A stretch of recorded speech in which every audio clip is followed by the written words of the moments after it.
Moi, je voulais sortir de la prison. Je voulais sortir avec des moyens, en me coupant les veines, passer 15 jours à l'hôpital, me faire recoudre, ça fait une sortie, ça fait un aller-retour, et puis voilà. Je peux te dire que c'est une belle connerie de s'arrêter de pleurer, parce que ça va où, les larmes? Quand tu les arrêtes, eh ben c'est pas chouette, hein. Je crains un peu qu'on soit trop dans l'émotion. Si toi tu me fais pas confiance sur le traitement de ce qui est dit en matière théâtrale, c'est difficile. Ça, c'est dur pour moi de faire confiance. C'est ce que je vois. J'ai besoin de vous toucher, ça me rassure. Toucher, moi je peux plus depuis 30 ans maintenant et là je vais avoir beaucoup de mal. Quand on est en détention, on est touché que pour la violence ou par la violence ou par les surveillants. Dis, si on s'amusait à devenir vieux, et si on s'amusait à le jouer à deux, tu serais mon bâton de vieillesse, je serais ta canne d'allégresse. Et si on s'amusait à devenir vieux, et si on s'amusait à le jouer nous deux.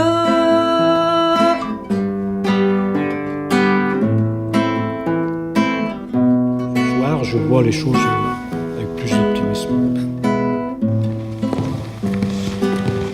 Vraiment, j'allais dire du salut public de vous entendre.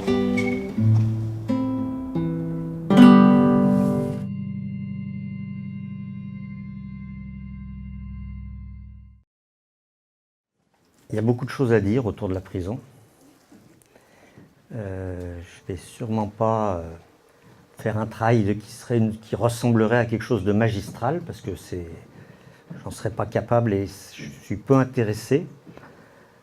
Donc ça fait une entrée en matière. Je peux dire un petit mot autour de ce qu'on voit là, peut-être une ou deux choses, et puis dans quelques instants très courts, vous proposer soit de réagir à des images que vous avez vues là, soit d'exprimer un point de vue, soit de poser une question qui peut être plus technique sur l'univers carcéral. L'actualité vient nous rappeler, c'est un sujet régulièrement sur le devant de la scène. Je crois que certains ont vu le spectacle La Ville Juive il y a 3-4 jours. Donc il y a un personnage, le dernier qu'on voit, qui n'a pas été présent dans le spectacle parce qu'il a abandonné en route. Enfin, à un moment donné, je crois que le challenge était trop compliqué. Il y en a un autre qui s'est rajouté, Alain, qu'on ne voit pas là parce qu'il n'était pas encore arrivé. Et il y en a 4 qu'on voit, Annette, Dédé Boiron, qui arrive par ordre d'arrivée, Dédé Boiron, ce grand costaud. Annette, la compagne de Louis, qu'on voit après, et puis Éric Jaillat, celui qui fait 9 ans d'isolement.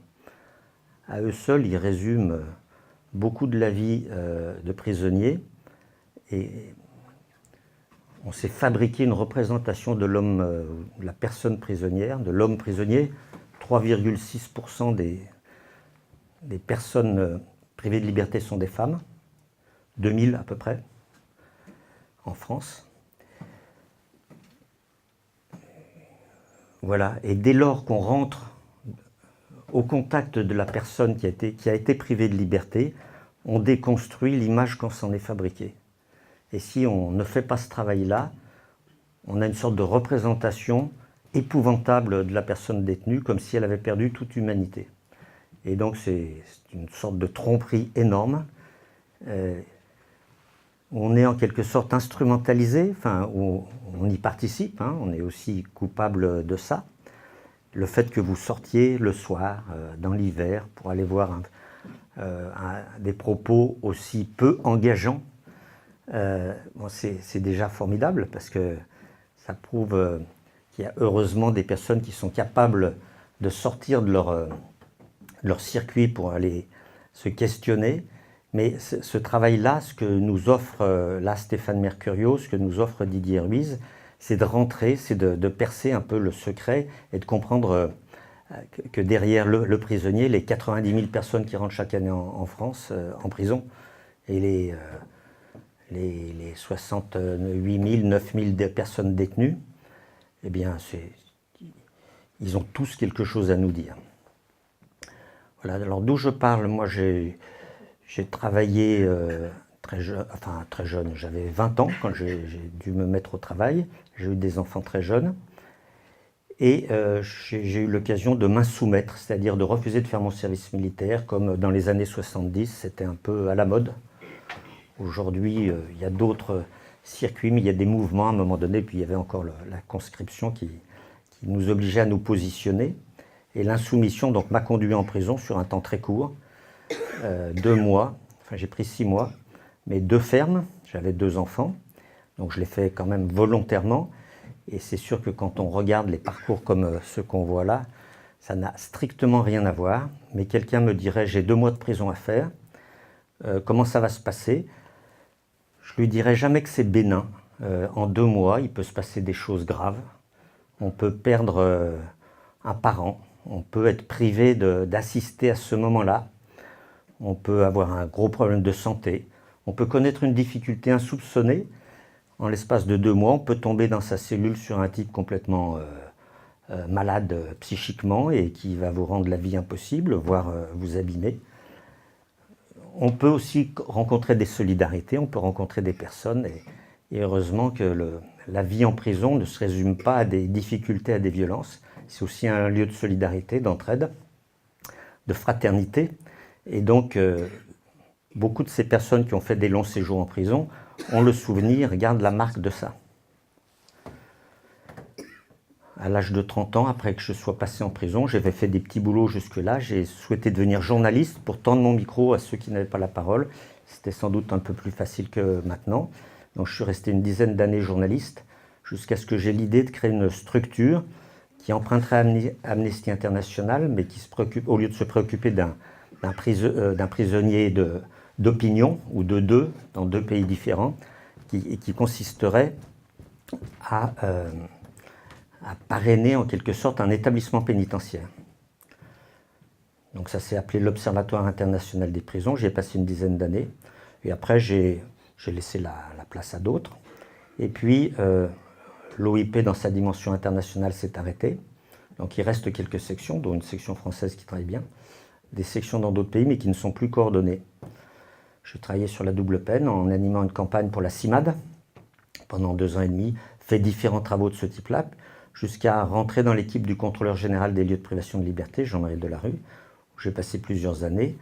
Et puis après, l'idée de recréer en quelque sorte une structure qui se préoccupe des prisonniers ordinaires, à l'échelle internationale. Donc on a créé Prison Insider, qui balbutie pour l'instant. On a démarré en début d'année dernière, 2017. Donc c'est un travail gigantesque, parce que aller à l'échelle du monde, se préoccuper de ce qui se passe à droite à gauche, ça demande quand même pas mal de moyens. Et ça commence à prendre forme. Donc je vous invite à aller voir, l'accès est libre, Prison Insider, on y trouve toutes sortes de témoignages. Et puis des fiches pays qui commencent à s'installer, comment on est détenu au Japon, au Cambodge, au Venezuela, en Côte d'Ivoire, en Italie, en Espagne, etc. Donc ces choses-là s'installent. Il y a 10 350 000 personnes détenues dans le monde. Et une des façons de regarder la détention, c'est le taux d'incarcération, c'est le nombre de personnes détenues pour 100 000 habitants. Ça, c'est un indicateur très important. En France, il y a aujourd'hui 101 détenus pour 100 000 habitants. Donc on se souviendra de 100, du chiffre de 100. En Allemagne, c'est 75 pour 100 000 habitants. En Inde, c'est 31. En Russie, c'est plus de 400. En Espagne, c'est 148. Si j'avais à l'écrire, je vérifierais en même temps que je parle, mais c'est de cet ordre-là. Aux États-Unis, c'est près de 700. Donc, la machine à enfermer est devenue industrielle. Donc, on trouve que pour nous, c'est beaucoup. Les États-Unis font beaucoup mieux que nous. En Europe, certains incarcèrent moins. On est, disons, dans une sorte de moyenne. C'est un bon indicateur. Et puis, il y a aussi le taux d'occupation. Le taux d'occupation, c'est le nombre de personnes par place. Donc, en France, il y a 116 détenus pour 100 places. Mais ça ne veut pas dire grand-chose, dans la mesure où les établissements pour peine, c'est-à-dire là où on exécute sa peine quand on est condamné définitivement et que cette peine va représenter quelques années ou quelques très longues années, donc on va dans un centre de détention, une maison centrale, mais quand on est dans une maison d'arrêt, qu'on exécute une courte peine où on attend son jugement, c'est là qu'il y a la surpopulation et pas dans les établissements pour peine. Quand on est dans une maison centrale ou dans un centre de détention, on est vraiment tout seul, dans sa cellule, avec des activités dans la journée. Pas assez, pas forcément comme il faut, mais en tout cas, il y a une capacité à sortir. Je me propose de m'arrêter là et puis qu'on essaie de rentrer dans une discussion, dans un échange avec d'autres informations à transmettre, mais qui partirait aussi de vos propres questions ou ce que vous avez envie de dire, notamment à partir de ces personnes qui sont quand même magnifiques et qu'on entend là.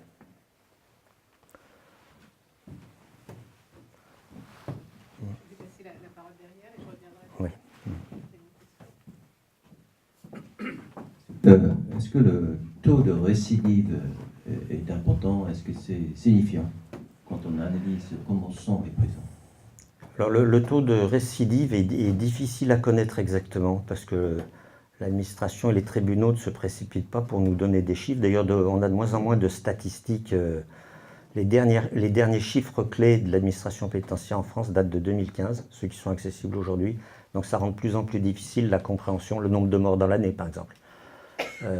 Alors après, certains arrivent à en avoir par un ami ou quelqu'un qu'ils connaissent dans l'administration pénitentiaire, mais ils ne sont plus rendus publics. Alors la récidive est importante. Ce qu'il faut savoir, donc je ne vous donnerai pas de chiffres, parce que je ne sais pas ce que ça veut dire que ce chiffre-là. Par contre, ce que je peux dire, c'est que plus la peine est aménagée, moins il y a de récidive. C'est-à-dire qu'une personne est condamnée à 3 ans de prison.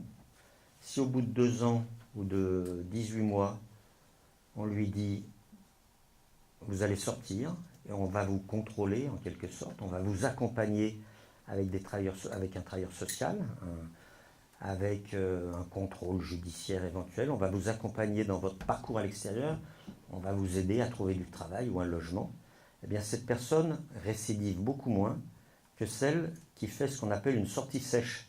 C'est-à-dire qu'elle va jusqu'au bout de sa peine et tout d'un coup elle a fait ses 3 ans, j'avais dit 3 ans, on lui dit « bon, ben maintenant vous partez, vous sortez comme on les voit là », enfin comme on voit Franck dire « ben voilà, on m'a mis dehors, j'ai regardé à droite, à gauche, je ne savais pas où aller ». Bien, une sortie sèche fabrique beaucoup plus de récidives. Et c'est les mêmes qui nous disent, qui sont contre le laxisme de la justice qui consiste à faire des libérations anticipées, ce sont les mêmes qui disent qu'il faut qu'ils fassent leur peine jusqu'au bout, qui fabriquent des victimes, alors qu'ils prétendent être du côté des victimes. Mais leur comportement est un comportement qui fabrique de la récidive, donc qui fabrique des victimes. Donc c'est un contresens total qui tombe sous le sens, mais aujourd'hui, il y a un usage extrêmement politique de la prison, un usage idéologique, c'est-à-dire qu'on n'essaye pas d'améliorer les choses, on n'essaye pas de faire en sorte qu'il y ait moins de victimes, on essaye de faire une sorte de démonstration que de l'ordre et de la sécurité, on s'en occupe vraiment avec une sorte de dureté dans le jugement qui est absolument éprouvante. Donc voilà, sur la récidive, on pourrait faire mieux. C'est vrai qu'il y a de la récidive, et il y a d'autant plus de récidive que l'accompagnement qui existait davantage d'ailleurs avant se diminue, puisqu'on supprime des postes de travailleurs sociaux, il y a tout un mouvement associatif qui se préoccupait de sortants de prison qui se trouvent aujourd'hui en difficulté parce qu'il est plus financé. Et donc, il y a un amoindrissement de l'accompagnement. Et quelqu'un qui est accompagné à la sortie, qui est placé dans un centre d'hébergement, récidive moins, et une journée d'hébergement dans un centre d'hébergement coûte moins cher qu'une journée de prison. Merci. Bonsoir. Moi, j'avais une question sur le documentaire qu'on avait parlé, par rapport au témoignage des personnes qu'on voit, qui sont filmées en gros plan, qui ont les yeux un peu humides, et on est tout de suite pris par leur souffrance. Il y a une empathie très forte qui se crée avec ces personnes. Mais j'aurais aimé quand les personnes disent qu'elles ont pris 10, 15, elles ne disent pas pourquoi. Et le journaliste ne leur pose pas la question. Ce qui permet pas de mettre en perspective notre empathie qu'on a par la suite par rapport à ce qu'ils ont fait, parce que je trouve qu'ils sont beaucoup dans leur souffrance à eux, Il parle beaucoup de jeux, je suis mis à l'isolement, je suis malheureux, j'ai rien. Il parle peu des victimes, on entend peu j'ai fait du mal, le sens de leur peine à eux, j'ai du mal à le voir. J'ai l'impression qu'ils le vivent comme une injustice, comme quelque chose qu'ils subissent. Je ne vois pas vraiment s'ils comprennent où ils sont, le sens de la peine et la victime dans tout ça, si vraiment il y a une place pour la victime. Et j'ai l'impression que c'est que leur souffrance à eux. Parce que là, on a affaire à des longues peines. Là, on a des personnes qui sont là depuis... Juste expliquer où on en est du processus de fabrication du spectacle. Parce que ce que vous voyez là, c'est un film court. Il y en a un long qui sortira le 28 mars, comme le disait Viviane Achilli, qui a produit le film, qui va nous dire beaucoup plus de choses et qui parle du spectacle. Donc là, c'est pas un journaliste, hein, c'est le metteur en scène, Didier Ruiz, qui questionne. Et c'est des petits extraits très courts. Parce que ce spectacle d'une heure et demie, ça a été 2 années de travaux préparatoires. Il y a énormément de choses qui ont pu se dire. Par contre, moi, je peux vous dire ce que les uns et les autres ont fait. Bon, Annette, bien sûr qu'elle n'a pas commis de crime. Elle n'est pas délinquante pour dessous. C'est une fille de pasteur protestant. Et elle découvre que son Louis qu'elle aime, elle travaillait à RCF, Radio Chrétienne en France, quand Louis la rencontre. Et c'est un couple qui maintenant dure depuis 20 ans, ils ont élevé des enfants, etc. Donc elle, on la met hors de cause. Dédé Boiron, c'est un braqueur. Les 3 sont des braqueurs. Je ne parle pas de Franck Duboeuf, là, qu'on voit à la fin, qui participe au spectacle et qui, lui, est en beaucoup plus grande difficulté, enfin, encore que les autres l'ont été à toutes sortes de moments. Ce sont des braqueurs. C'est-à-dire que c'est des gens, aucun n'a de sang sur les mains, personne n'a commis de crime. Enfin, si, faire une banque, c'est un crime. Donc, c'est passible d'une cour d'assises. Et ça les a emmenés durablement en prison. Dédé Boiron n'a pas une goutte de sang sur les mains avec ses 35 ans de prison. C'est un type d'une probité totale. Mais à un moment donné, et Louis d'ailleurs aussi est un type extrêmement intègre. C'est des gens, vous pouvez leur confier quoi que ce soit de chez vous, et même à l'époque où ils faisaient leur braquage, à aucun moment donné, ils auraient l'idée de vous voler votre porte-monnaie ou d'abîmer quoi que ce soit. Vous pouvez leur confier votre appartement. C'est des gens d'une intégrité totale. Par contre, moi c'est comme ça que je l'analyse, il y a une sorte de surmoi qui leur manque, où ils se disent, pour des raisons qui sont mystérieuses, que aller chercher de l'argent dans une banque, ils veulent bien le faire. Et puis ils ne vont pas se faire prendre. Et puis ils se croient bien malins, ils y vont, et puis ils se font attraper. Et puis, en prison, ils vont imaginer qu'ils pourraient peut-être recommencer, mais ce coup-là, avec l'expérience, ils ne vont vraiment pas se faire prendre. Donc, parce qu'ils ont bien compris comment ça se passait, mais ils se font prendre pareil. Et donc, mais ils ont le sentiment qu'en attaquant une banque, ils s'en prennent finalement à une société qui leur a fait aucun cadeau. Louis, c'est 7 enfants. Oui, mais aujourd'hui, ces phénomènes sont assez bien décrits. C'est-à-dire que c'est quand même les pauvres, pour des braquages souvent assez piteux, mais qui vont faire des années de prison. Et ils analysent parfaitement aujourd'hui que les détournements considérables d'argent, comment la masse d'argent est confisquée par un petit nombre et pas redistribuée, ça, ils savent vraiment l'analyser. Et ils trouvent que c'est profondément injuste. Alors après, ils s'y prennent mal. Ils s'y prennent mal. Et moi, en tout cas, ma relation à eux, puisque je les ai rencontrés, ce sont des amis, hein, donc on passe des vacances ensemble, on se voit, et c'est comme ça que je les ai proposés à Didier Ruiz pour ce spectacle que j'étais venu l'inviter à faire. Et ça bouleverse tout le monde. Enfin, ça bouleverse Didier Ruiz, qui aura un regard définitivement différent. Ça bouleverse les personnes qui voient le spectacle, parce qu'ils jouent maintenant depuis 2 ans, mais ils remplissent des salles de 500 places de partout où ils vont. Il y avait, je ne sais pas combien de personnes à Villejuif, je n'y étais pas, enfin 520. Qui est-ce qui a dit 520 ? C'est moi qui travaille. C'est vous qui travaillez, oui. Bon, peut-être que vous nous direz un petit mot de ce spectacle. Et ils sont alors pour le coup, d'une intégrité totale. Il faut accepter vraiment de défaire la perception ou la cuirasse qu'on se fabrique, et puis là, cette notion de victime.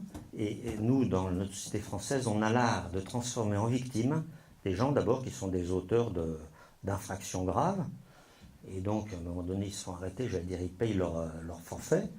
Mais comment on est incapable, à un moment donné, d'un traitement humain? Comment cette volonté de faire mal dépasse infiniment le fait de priver de liberté? Ça va bien au-delà. C'est pas simplement de priver de liberté qu'on les prive. Il y a une sorte d'action dans la tête qui est quasi barbare, quoi. Il faut que les personnes souffrent. Et si elles ne souffrent pas, on n'est pas content. Et donc on va infliger de la souffrance. Ça va à l'encontre du discours de ce qui est annoncé.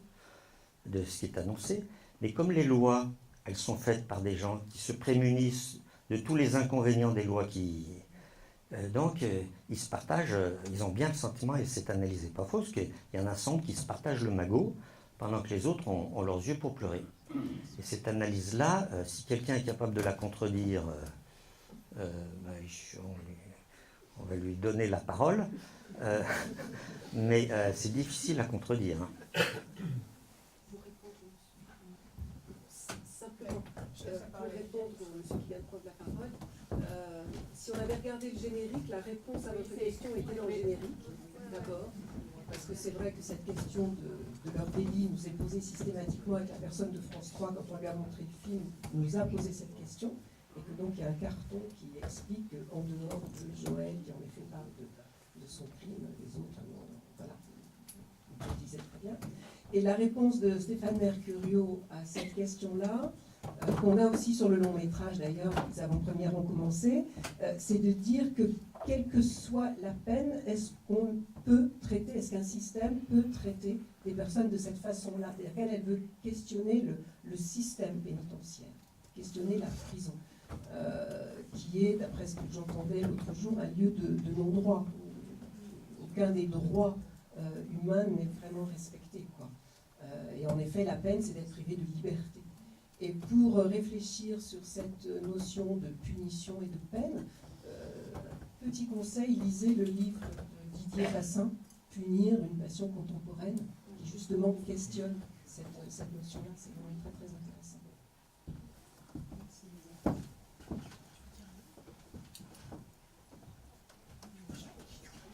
Je vais revenir au premier rang, puis je... Il y a un monsieur qui voulait là. Dame d'abord. Pardon. Oui, bonjour. Je voulais apporter un témoignage. Depuis 5 ans, je participe à une association d'insertion par le travail pour des chômeurs.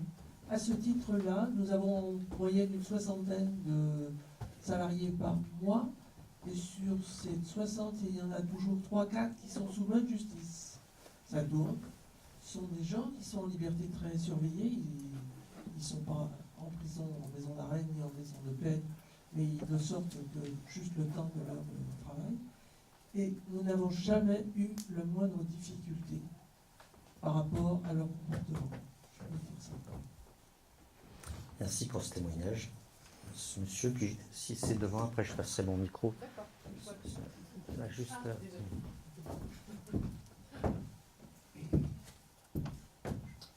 Merci.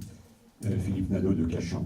Je voulais juste poser une question assez simple. Dans ce documentaire fort intéressant qui nous fait un peu vibrer, pas une seule fois il a été fait allusion au fait qu'il peut exister, me semble-t-il, mais c'est là-dessus que je pose ma question, des formations à l'intérieur des lieux d'enfermement. Donc, est-ce que vous avez pu rencontrer des gens qui ont, entre guillemets, bénéficié de formation? Parce qu'il y en a certains qui arrivent avec un 0 diplôme et qui ressortent avec une licence. Moi, je ne dis pas que ça crée des miracles, mais enfin, au moins pendant leur formation, ils font autre chose. Et question complémentaire, qui est un peu peut-être dans le prolongement de la précédente, il existe aussi, mais je crois que c'est assez peu répandu, des ateliers dans lesquels un certain nombre d'emprisonnés, de détenus, effectuent des travaux, peut-être plutôt manuels qu'autre chose, mais est-ce que vous avez eu des témoignages là-dessus? Et est-ce qu'éventuellement ça peut aider au niveau mental, moral, les détenus? Et c'est plus que des témoignages, parce qu'au contrôle général, j'ai passé des années, on arrive, on sort notre carte, on a une carte donnée bleu, blanc, rouge de l'administration, on est une autorité administrative indépendante et on rentre à 10h du soir dans un commissariat de police, dans une gendarmerie. dans un établissement pénitentiaire, mais également dans un hôpital psychiatrique, là où les gens sont détenus sans leur consentement, et puis également dans des établissements pour mineurs ou des centres de rétention administrative où on met les étrangers en instance d'expulsion. Et quand on rentre dans une maison centrale, dans un centre de détention de maison d'arrêt, on va y rester des jours et des jours, on y retourne la nuit, et on a accès à tous les locaux. C'est-à-dire qu'on va dans les cellules, on s'entretient au quartier disciplinaire, au quartier d'isolement avec les personnes qui y sont, et puis on s'entretient dans leurs cellules, et rien ne peut être opposé sauf le secret médical. Et quand même, comme c'est des toutes petites équipes, il y a des médecins. Bien, les médecins aujourd'hui de l'équipe du contrôleur général des lieux de privation de liberté ont accès également au dossier médical. Donc ça nous permet de voir. D'abord, ce qu'il faut voir, c'est que moins de 30% des détenus dans les prisons françaises ont accès à un travail. Or, le travail, c'est déterminant pour cantiner ou pour envoyer de l'argent à sa famille, parce que beaucoup ont des enfants, ils sont contents de pouvoir le faire. Et quand on a un salaire qui peut être même modeste, très modeste, parce que c'est sous-payé, voilà, enfin, je dirais pas c'est comme ça, parce qu'on ne peut pas se contenter de dire ça, mais c'est ça, eh bien, beaucoup aspirent à un travail pour sortir de leur cellule, faire quelque chose de leurs mains. Parfois, ces travaux peuvent être intéressants, ils le sont rarement. C'est souvent des travaux de façonnage, des travaux assez idiots, mais qui, quand bien même, distraient. Et donc, les personnes détenues sont demandeuses. Après, il y a le service général, c'est-à-dire on va travailler à la blanchisserie, à la cantine, on va travailler aux cuisines, ou à nettoyer les couloirs ou les abords de la prison. Et puis, il y a parfois des travaux intéressants. Et quelques-uns ont accès à un travail qui peut être tout à fait même passionnant. J'ai vu je crois que c'était à la centrale de Saint-Maur, les détenus fabriquaient des caravanes, des roulottes à l'ancienne, en bois, tout en bois, des objets absolument merveilleux qu'un type comme Yannick Noah ou d'autres passe par là en chantant, parce qu'à un moment donné, il a fait une tournée dans les prisons. Il achète un objet comme ça qu'il a acheté, je pense, la peau des fesses, mais ça le valait. C'est-à-dire que toute cette roulotte, et c'était fait par des gitans qui étaient en prison et qui en avaient le goût, donc ils ont pu faire rentrer un châssis, et puis ils ont pu, avec l'aide de menuisiers qui travaillent dans un atelier de menuiserie ou d'ébénisterie, confectionner un objet. Mais c'est sûr que c'est une évasion permanente et magnifique. Et c'est la perspective d'un travail en sortant. Mais cette perspective, elle est très mince. Il m'est arrivé d'être, pour autre chose, de déambuler dans un couloir d'une prison avec un photographe, et pour un livre que je faisais. Et j'ai vu le photographe qui mettait pour la première fois ses pieds dans cette prison, serrer la main d'une femme qui passait là, en civil, c'était pas une surveillante. Je dis, tiens, il connaît quelqu'un ici, c'était tout à fait étonnant, parce qu'il n'était jamais venu. Et en fait, c'était une professeure de chinois. Il venait de faire un livre sur la Chine, un beau livre. Et c'était une enseignante de chinois qui nous dit, je donne des cours de chinois aux femmes, elles sont extrêmement assidues, elles apprennent bien. Il y a des trains qui arrivent à l'heure tous les jours dans les prisons. Il y a des gens qui se fendent comme c'est pas possible pour faire aboutir des projets. Et il y a des projets qui aboutissent. Donc on a tendance à, parce que nous on parle des trains qui n'arrivent pas à l'heure, et donc on a tendance à emballer tout dans le même sac, comme si des personnes de l'administration centrale ou des chefs d'établissement ou certains surveillants ne faisaient pas des efforts incroyables pour accompagner les personnes. Donc voilà, ces travaux existent, il peut y avoir de la formation. Louis, ici, fait une maîtrise de psycho et de communication sociale en prison. Alors après, quand il sort, bien évidemment, il pense qu'il est psychologue, ou pas tout à fait, mais qu'il va trouver un boulot d'enseignant, de collège, et puis toutes les portes se ferment. Et là, il va récidiver. Parce qu'il est en pleine maturité, il a fait sa formation, et au bout de 6 mois de chômage répété, d'accès à rien du tout, mais c'est un signe de faiblesse. Je veux dire, il ne s'agit pas d'aller lui pardonner. Simplement, il s'agit de comprendre la mécanique de la récidive. Moi, je suis partisan du double discours. C'est-à-dire que si je vois un détenu, comme j'en ai vu en fréquentant les prisons, ou que je peux en voir où je suis sollicité, je lui dis toujours, ton libérateur, c'est toi. C'est-à-dire que tu n'attends pas que l'administration, la société vienne se pencher sur ton histoire pour te sortir de là. Personne ne va te faire de cadeau. Donc, il n'y a que toi qui va décider qu'à un moment, ou un autre, tu vas... Alors, est-ce qu'on peut l'aider à passer à autre chose? Je ne sais pas. Mais ne serait-ce que le respect, la dignité, ce que fait Didier Ruiz en saluant les détenus, en leur serrant la main. Enfin, c'est d'ex-détenus, mais c'est un travail de prévention formidable. Et ce travail-là, les personnes détenues en ont besoin. C'est-à-dire quand personne ne leur serre la main, quand elles sont maltraitées à longueur de temps, pas par tout le monde, mais par beaucoup, bien évidemment, et quand leurs familles sont extrêmement maltraitées, et comme on vient de le voir dans ce mouvement de surveillants qui est ignoble, parce qu'ils ont pris en otage 68 ou 9 000 détenus, et ils les ont extrêmement maltraités, parce qu'il faut voir ce que ça veut dire derrière. Et moi, je prenais l'exemple, c'est comme si un berger recevait un coup de corne d'une bête de son troupeau et commençait à maltraiter tout le troupeau. Ben, je veux dire, il perd son outil de travail, enfin, il gâche tout le... Et là, c'est ce qui se passe. C'est-à-dire qu'on a l'impression qu'il y a une sorte de volonté de fabriquer de la violence et de la réaction, au lieu de dire comment on pourrait réagir de manière intéressante, et en tout cas pas en s'en prenant à l'ensemble de la détention. En plus, il faut voir que cette violence, je ne dis pas qu'elle n'existe pas, mais elle était quand même pas mal fabriquée, parce qu'on a parlé pendant 3-4 jours d'autres agressions, il y en a 11 par jour. Il y a plus de 4000 agressions de personnel. Alors qu'est-ce qu'on appelle agression de personnel? Parce que ça peut être une agression physique, mais parfois c'est une bousculade. C'est parfois un échange un peu rude, ça peut être une agression verbale, et après il y a beaucoup de choses à dire. Il y a les surveillants qui se font des primes pour partir en vacances, ils bousculent un détenu qui réagit, et à ce moment-là, ils portent plainte contre le détenu, qui est de toute façon mis au quartier disciplinaire, et le surveillant va obtenir 200 ou 300 euros d'indemnité. Et ça, c'est des pratiques qui se passent aujourd'hui. Il y a des violences qui... Pardon? Ah ben c'est scandaleux. Eh ben, c'est scandaleux, mais c'est vrai. De même que quand des surveillants se comportent mal, c'est-à-dire commettent des violences ou du racket à l'égard de détenus, comme ça existe. Oui, oui. C'est pas pour partir en vacances. C'est pour... Diminuer les agressions de surveillants, c'est juste une petite bousculade. Le mouvement de surveillants là, c'est pour vous, c'est... Il y en a 4000 par an, il y en a presque 11 par jour. Il y en a presque 11 par jour, et il n'y en avait pas plus le mois dernier qu'il y en a aujourd'hui, et puis on aura le mois prochain. Et le travail de surveillant est complètement disqualifié pour plusieurs raisons, et on a une responsabilité collective, d'abord par les parlementaires, qui depuis 1875, loi Béranger, qui oblige à l'encellulement individuel de jour comme de nuit, n'est toujours pas mise en œuvre. Il n'y a pas aujourd'hui d'encellulement individuel avec capacité dans la journée, bien sûr, de se rendre à des activités. Donc pas d'encellulement individuel, c'est briser le travail du personnel.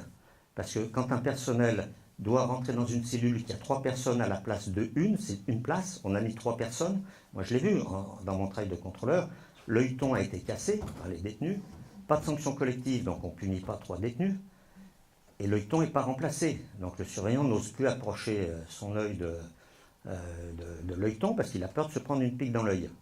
Donc pas de sanction collective. Mais la raison, pourquoi des magistrats continuent à mettre plusieurs personnes dans une place? Pourquoi les magistrats continuent à mettre plusieurs personnes dans une place? Pourquoi la gauche, les parlementaires de gauche, continuent à surseoir indéfiniment à l'enfermement individuel qui est une aspiration globale? C'est pas une punition, c'est une aspiration globale des détenus. Certains veulent partager leurs cellules, il faut qu'ils puissent le faire. On ne va pas sanctionner les gens en les obligeant à être tout seuls, mais c'est tout autre chose que faire le choix de partager sa cellule, et puis à un moment donné, on peut dire j'en ai plus envie, et puis ne plus le faire. Donc, ça disqualifie le travail des personnels, il faudra un jour que ça s'arrête. Et puis l'autre chose, c'est les magistrats.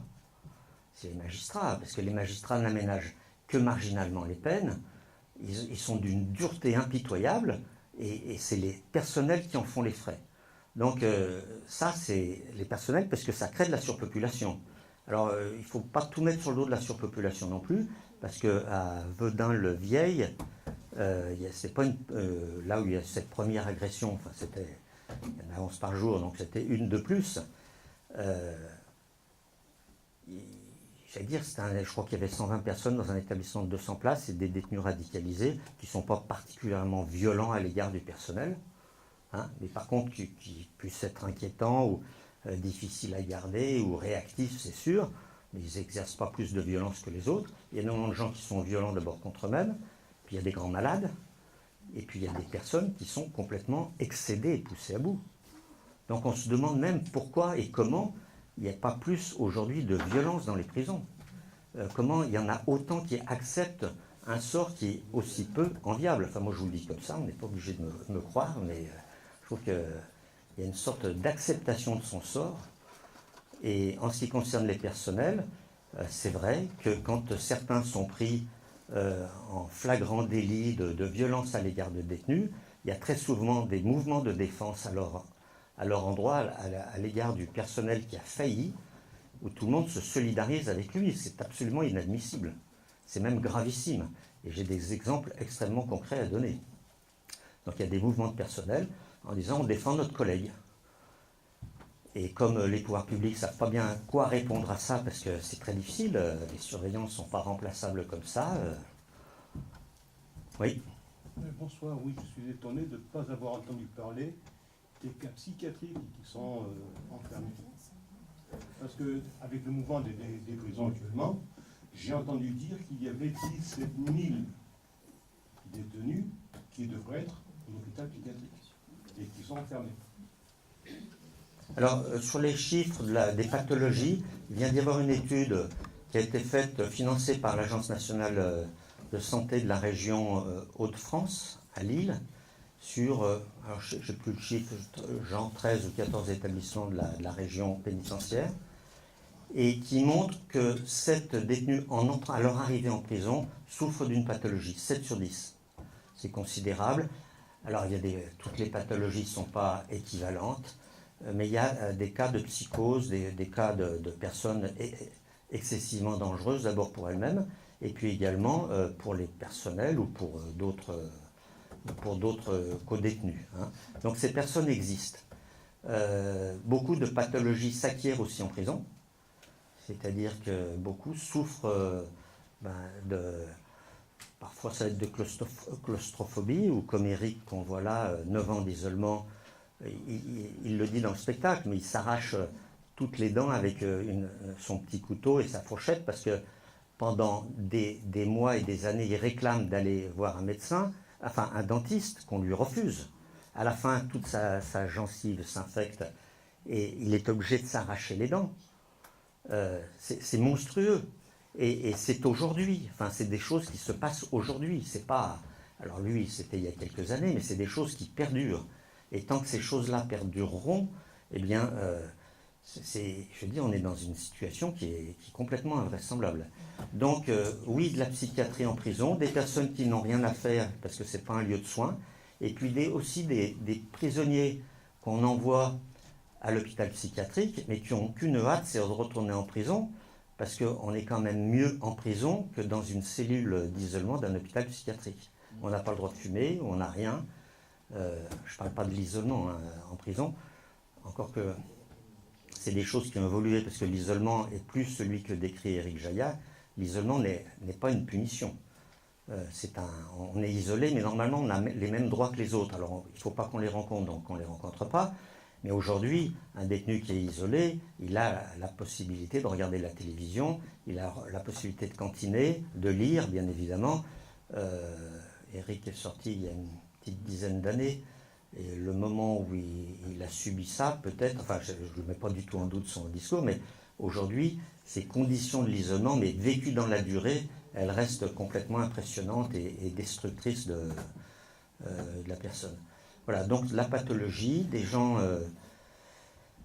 qui aimeraient avoir accès, bien sûr, aux soins, avec une pénurie de psychiatres, avec une pénurie de psychologues, avec une pénurie d'enseignement aussi, parce que beaucoup aimeraient faire des sciences politiques.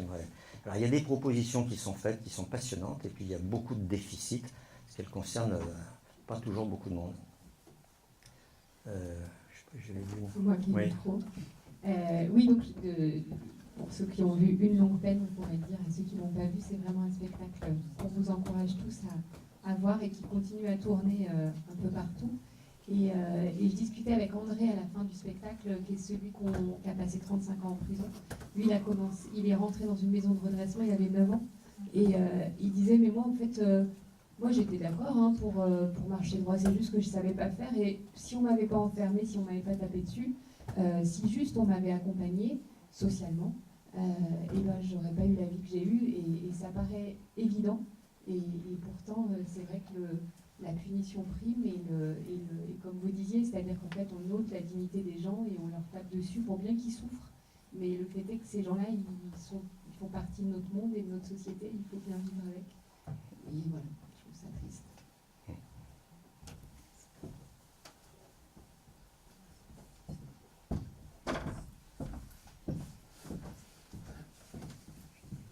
Oui, je voudrais revenir sur la question de la récidive, parce qu'elle est tout à fait fondamentale. Bon, je précise que je suis militant à l'OIP et au GMP, le groupe multiprofessionnel des prisons, qui essaye de faire dialoguer entre eux les gens qui ont quelque chose à dire sur la question.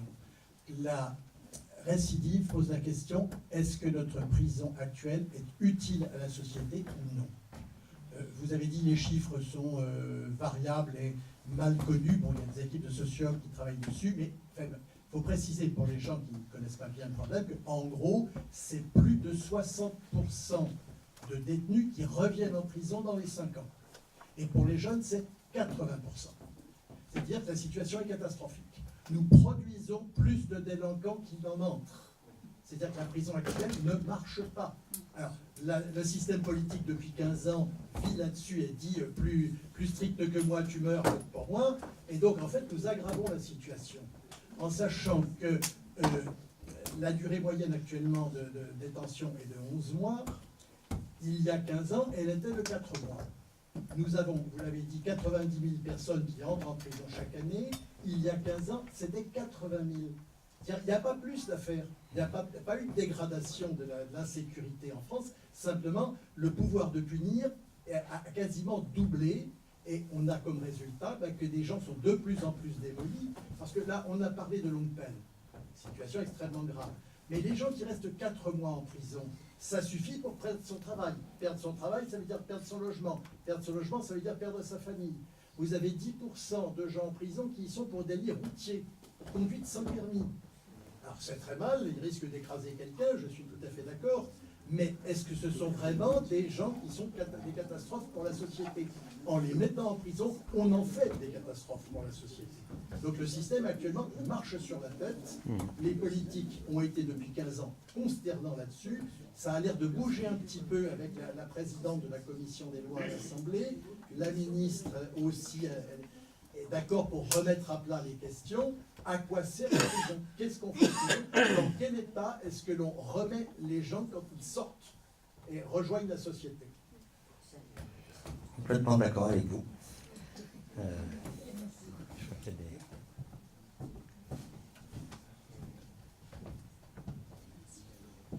Oui, du coup, je rejoins tout à fait ce qui vient d'être dit. Et là, on est dans une tendance à la carcéralisation de la société. Vous parliez tout à l'heure du secteur associatif. Les associations parajudiciaires, en effet, connaissent des difficultés au niveau financier. Les subventions sont de moins en moins présentes, donc ce qui limite aussi les perspectives en termes d'alternatives à la détention. Je voulais savoir, ma question portait plutôt sur le contrôleur général des lieux de privation de liberté sur l'OIP, à savoir dans quelle mesure en fait, les préconisations qui étaient faites étaient suivies par les politiques, puisque aujourd'hui et depuis pas mal d'années maintenant, on constate que la politique pénale est dans une tendance au tout sécuritaire et on en voit clairement les limites. Donc je voulais savoir du coup dans quelle mesure les préconisations étaient suivies par rapport aux travaux que vous menez et par rapport aux lieux que vous visitez. D'abord, il n'y a pas de pouvoir d'injonction du contrôleur général. Le contrôleur général, c'est une autorité administrative qui est née en 2008, qui était une obligation de la loi. C'est la prévention de la torture qui veut ça. Donc les Nations Unies ont fait des conventions et il faut se mettre en ordre de route par rapport à ces conventions contre la torture. Et donc c'est créer des mécanismes nationaux de prévention pour prévenir la torture dans les prisons. Il y a de la torture aujourd'hui dans les prisons. Et donc il s'agit de la prévenir. Ce que vit Éric Jaillat, ce que vivent un certain nombre de personnes dont on a connaissance aujourd'hui peut être traité de torture. C'est pas forcément aller brûler quelqu'un avec une cigarette, la torture, mais ne pas soigner quelqu'un durablement, lui interdire l'accès à ses proches durablement, et à un moment donné un traitement cruel, inhumain ou dégradant, ou qui peut être qualifié de torture. Donc le contrôleur général des lieux de privation de liberté est né en 2008, le premier est arrivé en 2007, la loi, et le premier c'est Jean-Marie Delarue qui a été nommé en 2008. Il est nommé pour 6 ans, il est irrévocable, il ne peut pas être nommé 2 fois. Hein, c'est ce qui fait son indépendance. Donc aujourd'hui c'est Adeline Hazan. Ça a été Jean-Marie Delarue, qui est un personnage qui a été reconnu unanimement comme d'une très grande intégrité. C'est un haut fonctionnaire, c'est un conseiller d'État qui a été délégué ministériel à la ville, qui a été au cabinet de Jacques Delors, enfin qui a eu un parcours de grand commis de l'État, et puis qui, son dernier poste, non, ça n'a pas été tout à fait son dernier, mais bon, comme premier contrôleur général des lieux de privation de liberté, mais pas de pouvoir d'injonction. Beaucoup l'ont reproché, lui s'en félicitait plutôt. Il disait, si je demande par exemple qu'on enlève ces grillages, c'est ce qu'on appelle les caillebotis qui sont devant les fenêtres de tous les établissements contemporains, eh bien si je demande et si je ne suis pas suivi des faits parce que l'administration refuse, j'aurais perdu tout crédit. Donc il ne peut que inviter à le faire parce que c'est dégradant pour les personnes qui sont privées de liberté.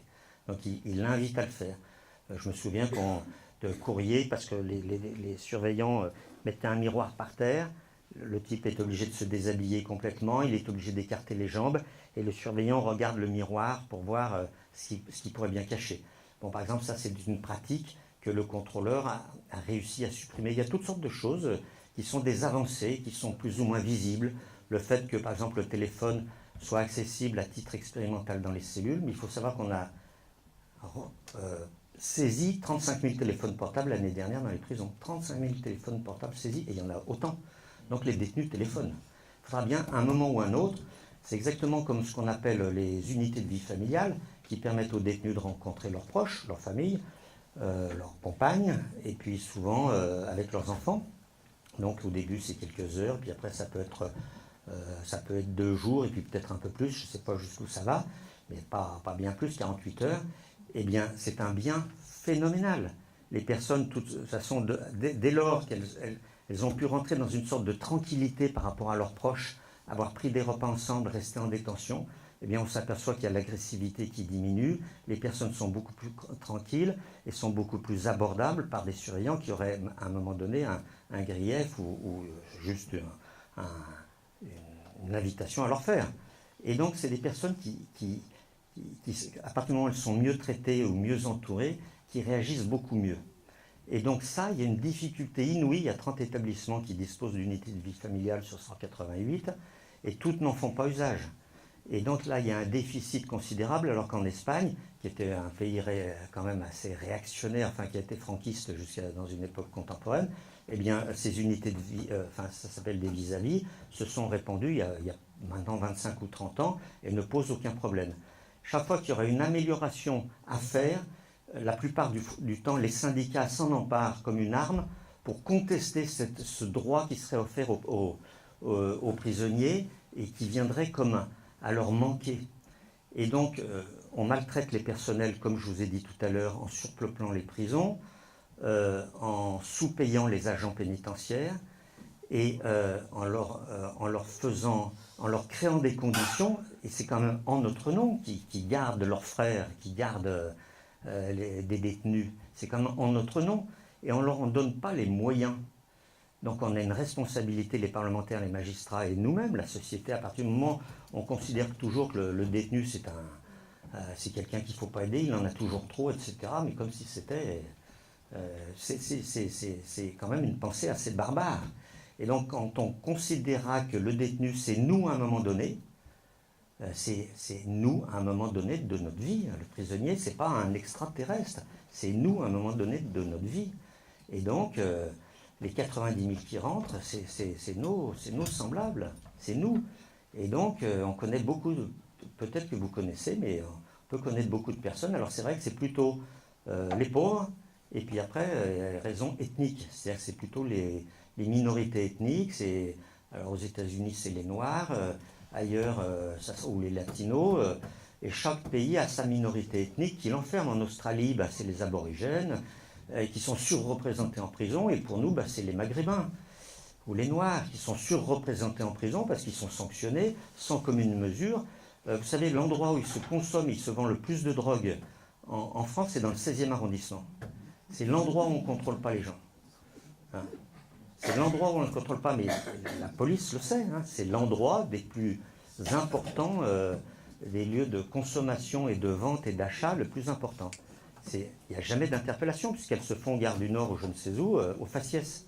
Donc c'est pas eux qu'on interpelle. Donc on voit bien que ces lois, elles favorisent une caste de personnes qui s'arrogent des moyens qui ne sont pas redistribués. Je terminerai juste sur quelque chose qui est peut-être assez anecdotique, mais on voit le nombre des fondations grimper, et il se crée tous les jours des fondations. Hein, et aujourd'hui, l'État n'a plus d'argent, donc ne peut plus distribuer d'argent au milieu associatif, puis on nous dit, tournez-vous vers les fondations. Et les fondations, c'est quand même des gens qui gagnent, enfin c'est des entreprises qui ne payent de moins en moins d'impôts, qui sont pas, voilà, à qui on dit, vous allez développer la richesse générale, mais en fait c'est une richesse qui est confisquée, ils savent à un moment donné plus quoi faire de leur argent, alors ils créent des fondations, mais ils le distribuent de façon discrétionnaire. Ils n'ont pas du tout envie d'associer leur image d'entreprise, de fondation d'entreprise, à des prisonniers. Hein. Et donc il y a de l'argent, qui n'est pas redistribué comme il faut, et on en fait les frais. Et donc, moi je me suis un peu éloigné, mais l'OIP ou le contrôleur général ou d'autres associations obtiennent, grignotent un peu, mais c'est extrêmement décevant. On a l'impression qu'on piétine, on regarde l'ampleur des problèmes. Et je voulais juste du coup apporter un dernier élément. Je suis ancienne contrôleuse judiciaire, donc je mettais en place les contrôles judiciaires socio-éducatifs et les sursis mis à l'épreuve. Et de mon point de vue, la détention enferme les corps, mais enferme les esprits aussi. Alors, bonsoir. Je pense que, en soi, la prison a pour but de faire perdre du temps aux détenus. C'est-à-dire que, qu'est-ce qu'il y a de plus précieux que le temps? C'est-à-dire que c'est quelque chose qu'on n'a pas réellement, on ne peut pas le fabriquer, ni l'acheter. Et donc, je pense qu'aujourd'hui, la prison n'est plus adaptée. Je dirais qu'elle est obsolète par rapport aux besoins qu'a notre société. Parce que, comme l'a dit la personne juste avant, il y a des personnes qui font des peines de prison très courtes, qui font 2, 4, 6 mois, et qui en fait, on ressort de la prison, mais comme si en fait rien n'avait changé pour eux. Ils n'ont pas vu de changement, ils n'ont pas compris les intentions pour lesquelles ils ont été enfermés. Et donc justement, après, il y a la récidive, et ils reviennent constamment. Et donc j'aimerais savoir qu'est-ce que peut-être quelqu'un d'entre vous pense de ça, de cette récidive, parce que c'est des personnes généralement qui sont très jeunes, qui ont le même âge que moi, j'ai 18 ans, et je trouve ça assez intéressant. J'aimerais répondre en disant que à partir du moment où on est rentré dans l'environnement carcéral, ça casse une vie, ne serait-ce que socialement. C'est-à-dire que moi je ne suis pas trop d'accord sur le propos du tu rentres, tu fais 4 mois, tu ressors, parce que en fait tu rentres, tu fais 4 mois et tu ressors et il y a marqué à vie que tu as commis un délit, que tu as été en prison. Et franchement, après, pour avoir certaines choses comme... Enfin, moi, j'ai quelqu'un de très proche à moi qui a connu cette expérience. Donc, pour avoir ne serait-ce qu'un appartement ou un travail décent, ça casse une carrière et ça casse même une vie.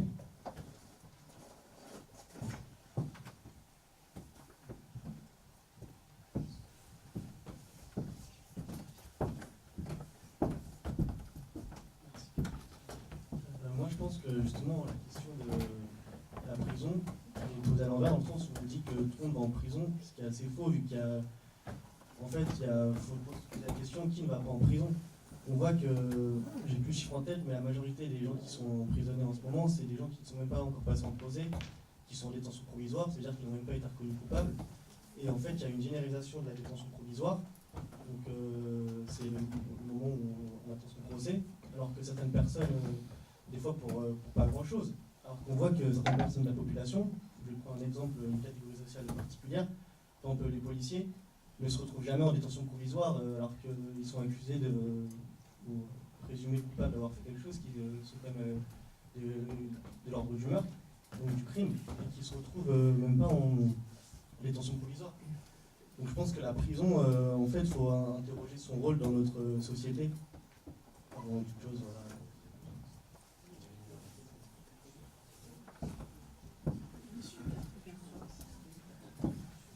Oui, je voudrais aborder une question qui a été effleurée tout à l'heure, parce que vous nous avez dit une journée en centre d'hébergement, ça revient moins cher qu'une journée en prison. Et ça m'intéresserait de savoir à peu près quel est le coût moyen d'une journée en prison, moyen parce que j'imagine que ça peut varier un petit peu d'un endroit à l'autre.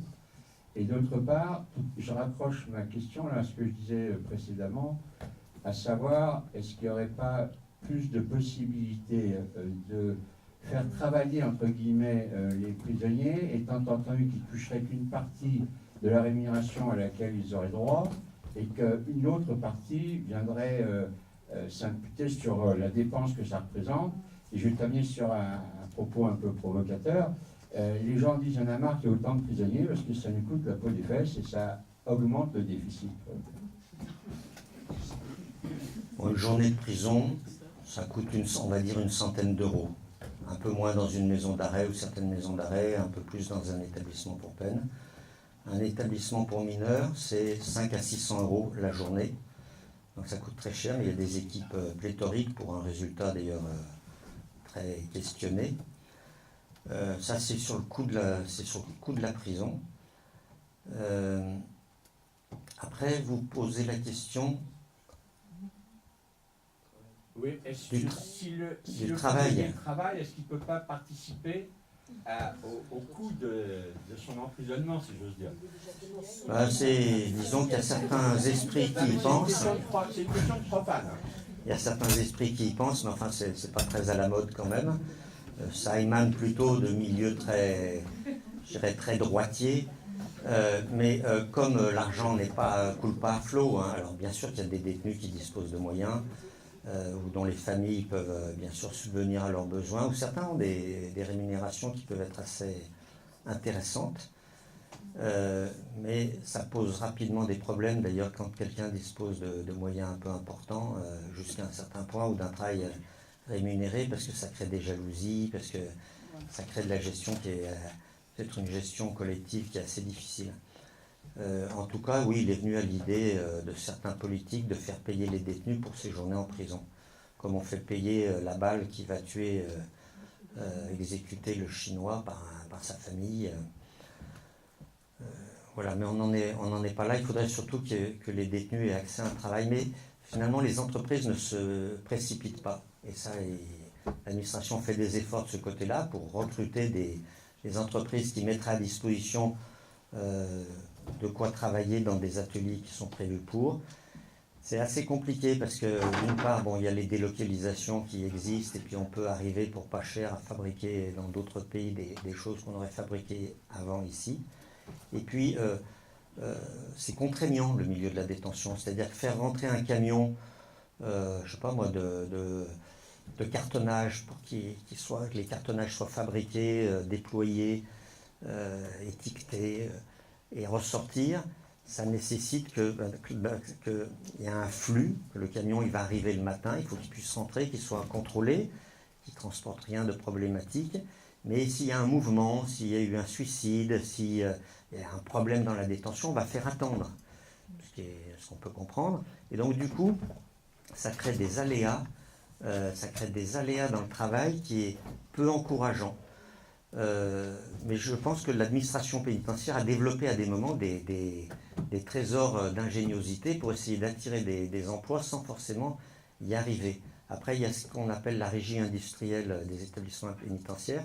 C'est quand les établissements fabriquent eux-mêmes, mais pour le compte de l'administration, des costumes des tenues pénitentiaires ou des chaussures ou des meubles dont pourraient avoir besoin des administrations, la leur déjà, Alors je ne sais pas, ça c'est peut-être vous qui pourriez nous dire pourquoi c'est difficile à développer, pourquoi c'est pas plus développé, quelles sont les difficultés qui sont rencontrées. Il y a des efforts qui sont faits dans ce sens-là. Il y a des détenus qui développent aussi leur micro-entreprise, qui peuvent faire du conseil, qui peuvent développer depuis la prison. Alors c'est pas les plus nombreux, mais faire du, je sais pas, je ne saurais plus dire, mais j'en ai vu à partir d'ordinateurs qui ne sont pas connectés, mais pouvoir faire du traitement de texte ou pouvoir faire du développement d'un logiciel. Il y en a qui en sont capables et qui arrivent à trouver un client et qui sont autorisés à le développer. Il y a beaucoup de choses qu'on ne soupçonne pas, mais je l'ai dit tout à l'heure, qui arrivent à se réaliser. Et je pense notamment sur le plan culturel, mais pas que. Sur le plan culturel, il y avait à Paris, à Vincennes, à Paris-Villette, là, au théâtre de la Villette à Paris, ce week-end, ce qu'ils appellent Vis-à-vis, c'était la 2e édition, c'était des gens de théâtre, de culture, qui ont travaillé dans des ateliers avec des personnes détenues, et qui venaient présenter leur travail. Et les détenus ont été autorisés à sortir. Et là où il y a un vrai problème, donc par exemple Olivier Py a travaillé, qui est un metteur en scène majeur en France, directeur du Festival d'Avignon à un moment donné, est venu avec 6 ou 7 détenus du Pontet, enfin d'Avignon, travailler, enfin exposer, et puis après ils ont été autorisés à prendre le train et à rentrer dans la foulée à la prison. Donc c'est extraordinaire. Mais je peux vous dire aussi que certains avaient été autorisés par le juge d'application des peines, par les travailleurs sociaux qui accompagnaient, etc. Tout le monde était dans le coup, et le parquet, la veille, fait appel et dit « ils ne sortiront pas ». Et là, il y a de quoi nourrir une violence qui est inouïe, parce qu'il n'y a pas d'explication, il n'y a pas de commentaire, et il y a une immense frustration, parce que quand on a eu cette reconnaissance du public, il y a des slameurs qui sont venus avec Mélénie, qui est l'orchestre de chambre de Paris, et qui ont joué avec un quatuor à cordes, c'était magnifique, avec un slam très... Et on s'aperçoit que des gens de toutes les couleurs, de toutes les expressions, sont arrivés à nous dire des choses qui étaient vraiment dignes de ce qu'on a regardé tout à l'heure, dans la même qualité. Voilà. Et donc tout ça, il faut le saluer, il faut l'encourager, il ne faut pas le taire, parce que c'est décourageant sans ça, il n'y a pas rien qui se fait. Et les personnes détenues savent très bien reconnaître. J'ai travaillé sur l'histoire des prisons de Lyon. Eh bien, au XIXe siècle, il y a un type qui s'appelle Delandine, qui est enfermé pendant la Terreur. Il croit qu'il va mourir. Et il dit, il y a la bonne équipe de surveillants, la mauvaise. On sait quand c'est la mauvaise équipe. Ça se passe dans le centre de Vieux-Saint-Jean, là où il y avait la prison de Roanne. Ça s'appelait prison de Roanne, dans le centre-ville. Il dit, le jour, c'est la mauvaise équipe. Les familles vont attendre toute la journée dehors. Ils vont piétiner au soleil ou sous la pluie. Et puis quand c'est la bonne équipe, ça rentre. Et puis la nuit, alors ils n'avaient pas de torches ou de cellules, ils étaient dans des dortoirs. Il y a des surveillants qui devaient avoir des lampes, je ne sais pas ce que c'était comme lampes un peu vacillantes, à pétrole, pas à pétrole, à huile, ou je ne sais pas ce qu'ils avaient. Et il y a des surveillants qui nous réveillent la nuit et d'autres qui sont très attentifs à ne pas nous réveiller. C'est exactement ce qui se passe aujourd'hui. Hein. Donc on s'aperçoit, les projections par-dessus les murs. Telle personne a été arrêtée Coursuchet parce qu'elle a envoyé du café et du sucre à une détenue par-dessus le mur. Donc la police vient les arrêter. Donc ces projections, tout ce qui est dénoncé aujourd'hui est quelque chose d'ancestral où tout le monde a toujours trouvé une sorte d'astuce. C'est pour ça qu'il convient de célébrer l'évasion. C'est pour ça qu'Éric Jaillard raconte son évasion et c'est absolument un moment génial dans le spectacle parce qu'il explique comment il fait cantiner tous ses co-détenus des espadrilles, comment il se fabrique sa corde, il explique tout par le menu. Et comment... Et oui, et l'évasion, on s'aperçoit que la personne évadée, c'est dont on a construit un personnage dantesque, c'est quelqu'un comme lui. Alors il se fait rattraper, hein. Et il s'est évadé 2 fois, il s'est fait rattraper 2 fois, c'est ce qui lui vaut 33 ans de prison à la fin, alors qu'il était rentré pour 20 ans. Mais je pense qu'on peut raconter ça, et on peut le dire, et Dédé Boiron, il a aidé des gens à s'évader. Il y avait Kiki qui voulait s'évader, il ne le connaissait pas, il lui a dit, j'aimerais que lui était grand et costaud, Dédé Boiron. Alors Kiki veut s'évader de Saint-Paul, il lui dit, tu te mets contre le mur, il y en a un qui va monter sur tes épaules, moi j'arrive en courant, je monte sur 6 mètres de haut le mur. Après il faut sauter sur l'autre mur d'enceinte, c'est un petit bord là, et sauter dans la rue 6 mètres plus bas. Alors Dédé Boiron, il dit, si tu veux, moi je t'aide. Et Kiki prend son élan, il monte sur le premier, sur le deuxième, sur le mur tout là-haut, il y a le mirador, le surveillant n'a rien vu du tout, il saute sur le deuxième mur, il disparaît. Plus de Kiki. Et donc personne n'a rien vu. Au moment où les surveillants ferment les portes, ben, Kiki n'est plus là. Donc il a disparu, il n'y a pas de bruit, il n'y a rien du tout. Et une semaine après, Dédé Boiron reçoit une carte postale de Kiki qui vient le remercier. Le directeur l'a appelé et lui a dit c'est quoi ça? Bah, je lui avais passé du sucre, du café, il venait me remercier pour tout ce que j'avais fait pour lui. Le directeur n'a pas été dupe et il l'a mis au quartier disciplinaire. Mais ces solidarités-là, à un moment donné, alors ça vous semble peut-être odieux ce que je raconte, et peut-être à vous en particulier, mais voilà, ça nourrit le détenu. Il a l'espoir, à un moment donné, de s'évader. Il y arrive quand même excessivement rarement, et quand il y arrive, c'est qu'il a une permission de sortir et qu'il ne rentre pas. Bonsoir. Moi, j'aurais une question concernant le suivi psychologique des enfants, fils, filles ou frères et sœurs de détenus. Donc, je suis enseignante spécialisée, je travaille à Bagneux, dans la cité du Rond-Point des Martyrs, où il y a eu il y a quelques années le gang des barbares. Donc j'ai travaillé avec des enfants qui étaient soit des frères, des sœurs, ou des filles ou des fils de gens qui avaient participé. Et c'était des enfants mutiques, la plupart. Il y en avait quelques-uns qui étaient très agités, mais c'était surtout des enfants très très mutiques. Et je me suis dit, mais est-ce qu'il y a des choses qui sont faites pour ces enfants? Je me souviens d'un petit garçon qui avait 6 ans à l'époque. Sa mère n'avait pas osé lui dire que son père était en prison. Il est né au moment des faits. Et cet enfant dessinait à toutes ses maisons, il dessinait des barreaux aux fenêtres. Alors qu'il ne savait pas, il était censé ne pas savoir que son père était en prison. Donc j'aimerais savoir s'il y a un suivi pour les enfants de détenus. Peut-être que d'autres auront la réponse, mais à ma connaissance, non. Par contre, il y a un relais parent-enfant qui se charge d'accompagner des enfants auprès de leur père ou de leur... Très souvent, c'est du père ou de la mère, quand l'autre adulte est, j'allais dire, est absent ou défaillant.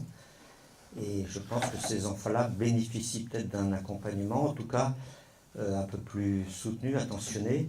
En tout cas, il y a des récits, il y a des petits fascicules, l'administration en a produit, et puis des associations qui entourent et qui invitent vraiment à ne pas créer de silence, à dire, enfin à parler, c'est-à-dire pas à créer de secrets autour de cette question-là.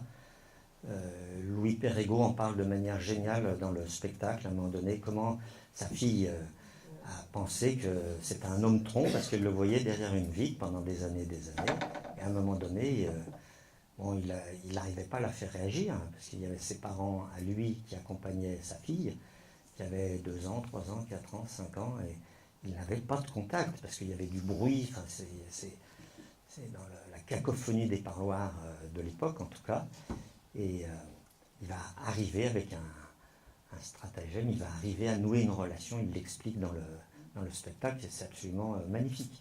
Donc il va, mais bon, il faisait ses études de psycho, il avait envie de rentrer en relation avec sa fille, il avait la chance d'être équipé aussi pour réfléchir.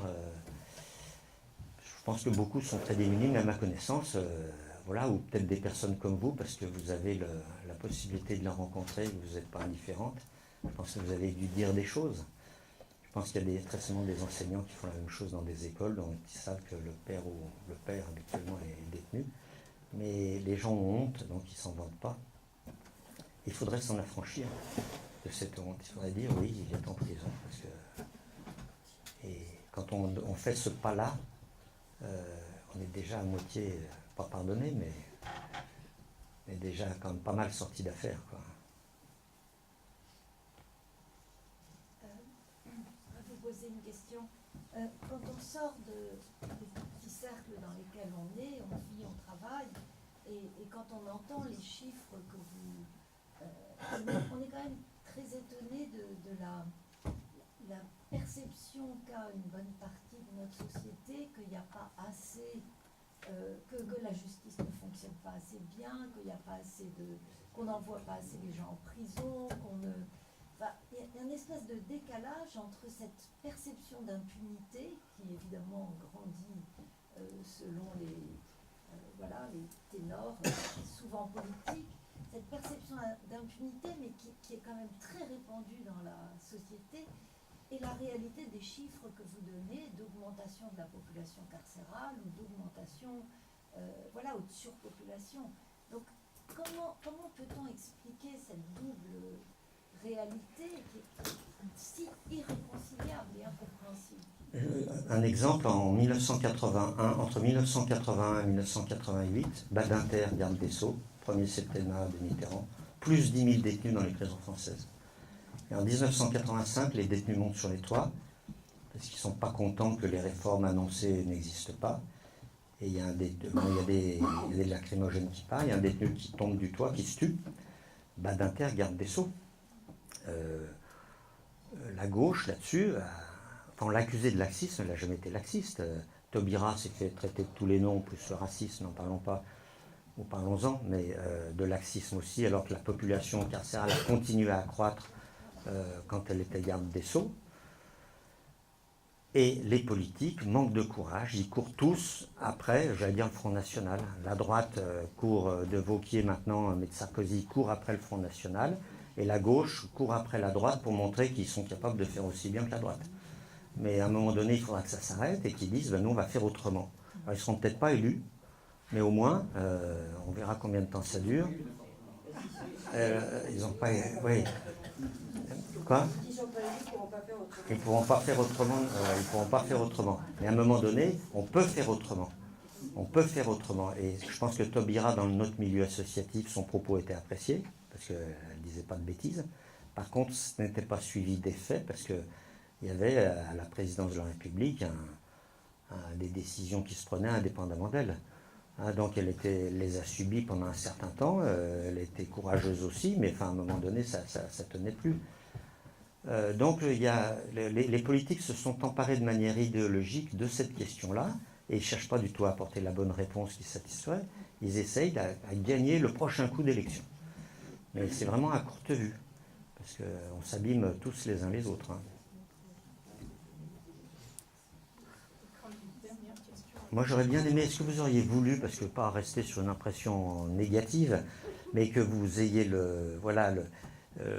quelques instants pour nous dire ce que vous pensez, y compris de mon propos, mais ou de votre situation, ou de la situation des personnels aujourd'hui qui sont en difficulté, confrontés à des difficultés multiples. Est-ce que vous voulez prendre 2 minutes ou je vous ennuie, non ? Bon. Moi, je suis officier pénitentiaire à Fresnes. C'est vrai que votre discours, il y a beaucoup de choses que je trouve factuellement fausses. Par exemple, il y a un monsieur qui a dit 10% des détenus sont là pour des délits routiers. C'est vous ou c'est quelqu'un d'autre? D'où ils sortent ce chiffre? Les statistiques sont interdites en prison. Les statistiques raciales, les statistiques ethniques, les statistiques sur ce qu'ils ont fait, on ne peut pas savoir. Nous, on sait parce qu'on a sur l'ordinateur ce qu'ils ont fait, mais de dire 10% des détenus, les gens qui vont repartir ce soir pensent que 10% des détenus en France sont là pour des délits routiers. Comme je disais à ma voisine, pour aller en prison, quand on n'a pas son permis, on n'est pas assuré, c'est qu'on a été pris 5, 6, 7 fois. On est multirécidiviste. La 4e fois, le juge vous dit attention, la prochaine, ça peut choquer les gens de se dire on est en prison parce qu'on n'a pas son permis ou on n'a pas l'assurance, mais quand on crée des accidents 1, 2, 3, 4, 5 fois... Alors, juste là-dessus, donc les 10%, c'est pas moi, mais peu importe, j'aurais pas dit ce chiffre parce que j'en sais rien. S'il n'y a pas de statistiques, qu'il n'y ait pas de statistiques raciales, ethniques ou religieuses, ça peut se concevoir, et encore que ça soit un handicap à un moment donné pour faire avancer des choses. Mais enfin, en France, c'est comme ça. Par contre, il y a des statistiques, bien sûr que les pouvoirs publics ou l'administration sait pourquoi les gens sont là, combien de personnes sont condamnées à perpétuité pour des crimes et par type d'infraction. Et si les statistiques ne sont pas publiées, c'est un handicap pour tout le monde parce que ça ne permet pas de réagir comme il faut ou éventuellement de dire des chiffres qui ne correspondraient pas à la réalité. Par contre, moi, de mes yeux, j'ai vu à plusieurs reprises des personnes pour infraction routière, je vous dis laquelle. C'est l'artisan qui a 3 employés, 3 ouvriers, qui travaillent sur une maison, qui finit son chantier, qui boit avec le patron un canon, parce qu'à la fin du chantier, il prend sa camionnette, avec ses 3 ouvriers, il tombe sur un contrôle de gendarmerie, on lui enlève son permis pour 3 mois. Et on lui donne une amende, et puis je sais pas quoi. Et le lendemain matin, il a son nouveau chantier qui l'attend, il a une famille et des enfants, il prend son véhicule, il met ses 3 employés dedans, il va au boulot. Il ne dit pas j'arrête. Et 1 mois après, il se fait contrôler par les gendarmes, qui lui mettent 6 mois de prison, une autre amende, et il a déjà le retrait de permis, et il va finir son chantier, puis il va aller au prochain, et 4-5 fois, et le juge dit, au bout de 4-5 fois, il n'a pas compris, lui, effectivement, il n'a pas compris, et il fait tomber tous les sourcils. Et j'ai vu des gens qui étaient à leur 4e ou 5e année de prison, pour le délit initial. Alors bien sûr qu'ils ont récidivé, mais aujourd'hui, les pouvoirs publics considèrent qu'il faut arrêter avec ces délits routiers, qui sont des délits routiers, mais c'est pas... Ce qui fait la délinquance, ce qui fait la population des prisons, c'est pas la délinquance, c'est la politique pénale. Si demain, on dit, comme en Égypte ou dans beaucoup de pays, que les homosexuels vont aller en prison, parce qu'il y en a même en France à qui ça démangerait un peu, on va se retrouver. Si demain, maintenant dans le train, on voit que si on n'a pas payé, si on fuit, on n'a pas payé son train, et si on tente de fuir, on est passible d'une peine de prison ferme, hein, pour un billet de train impayé. Donc c'est la politique pénale qui fabrique la délinquance. Et si on dit que demain, on peut fumer des joints et en fumer autant qu'on veut à partir du moment où on n'importe une personne, mais on va voir, 70% de la population en Indonésie est détenue pour des questions liées à la drogue. Il y a un étudiant français qui vient de se faire arrêter, il a été condamné en octobre ou en novembre à 5 ans de prison pour 14 grammes de shit, étudiant d'une grande école d'ingénieur. Après, ça veut dire quoi? Vous avez Serge Atlaoui qui est condamné à mort, un Français, qui est condamné à mort en Indonésie, qui n'arrive plus à sortir, ça fait 12 ans qu'il est en prison, on lui reproche quelque chose qu'il n'a jamais commis. J'ai été à une émission l'autre jour à Public Sénat sur la peine de mort de ce Atlaoui. Il y avait l'ambassadrice de France à Jakarta, et qui a expliqué qu'elle savait que ce type avait pas du tout chimiste, il faisait des travaux, des chantiers extérieurs pour se payer sa maison, il y avait de la plomberie, il faisait réparer une cuve, et il y est allé, et puis il s'est fait attraper comme un idiot, j'allais dire. Ça fait 12 ans qu'il y est. Ce film est bouleversant, je vous invite à le voir, parce qu'il doit être en replay sur Public Sénat.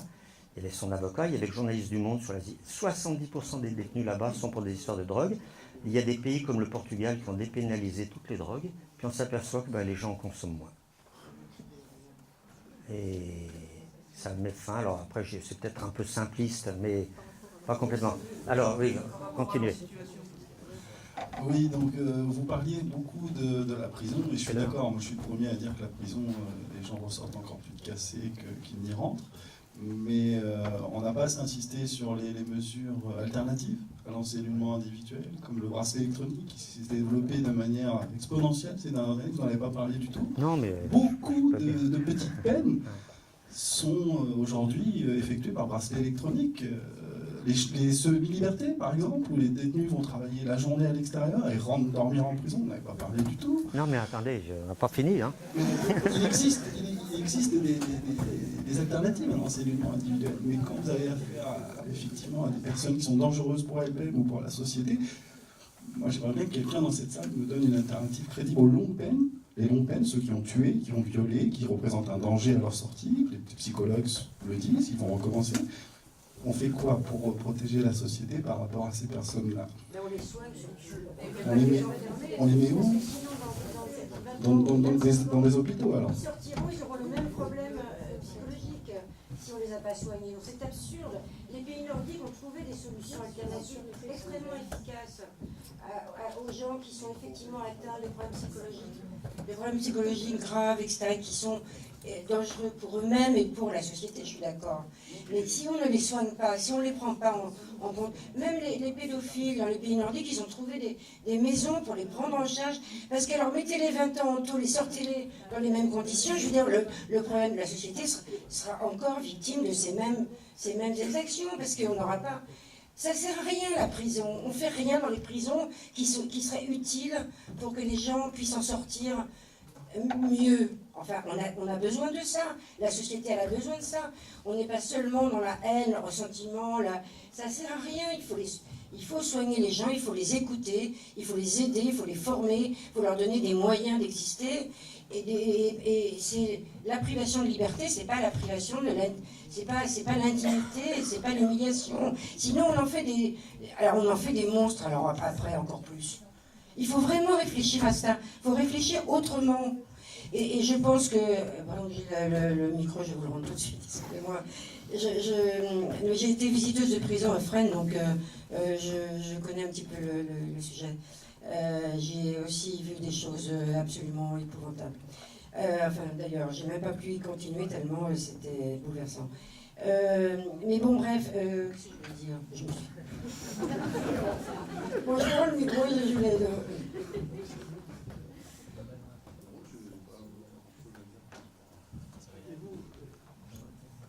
Ce qui se passe quand même en ce moment, comment vous le vivez? Parce que c'est vrai que ce que vous disiez, c'est micro. Quelque part actuellement, quand même, les prisonniers sont... Enfin, le mot d'otage, c'est pas vraiment le mot exact, mais enfin, c'est vrai qu'ils sont coincés. Enfin, je veux dire, on comprend que les surveillants n'ont pas trouvé d'autre solution que de se mettre en grève. Et je veux dire que là, ça crée une situation telle que c'est les gens, aussi dans la prison, les prisonniers qui le souffrent aussi. Enfin, je veux dire, comment vous envisagez de sortir de cette situation? Je dois être honnête avec vous, quand le mouvement est parti, on n'a pas du tout pensé aux détenus. Et je vais vous choquer, mais le détenu, c'était le cadet de nos soucis. Que les détenus soient mécontents parce qu'ils n'ont pas eu leur douche, ou c'est les CRS qui gèrent les étages, c'est le cadet de nos soucis. Je veux dire, les détenus, on peut se dire, oui, qu'on les a pris en otage, mais nous, on défendait nos droits. Et après, bon, c'est vrai que je suis d'accord avec monsieur, il y a des choses qui sont faites depuis une dizaine de jours. Il y a même un détenu qui a fait un recours parce qu'il n'a pas pu prendre une douche, etc. Je suis d'accord, c'est pas terrible pour eux, mais honnêtement, on ne peut pas penser à eux du tout.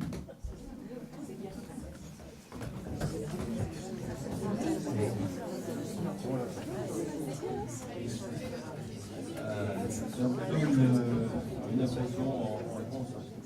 J'ai à demander pourquoi la société serait toujours le besoin de punir de plus en plus. Je pense qu'on a un vrai problème sur doser nos peines.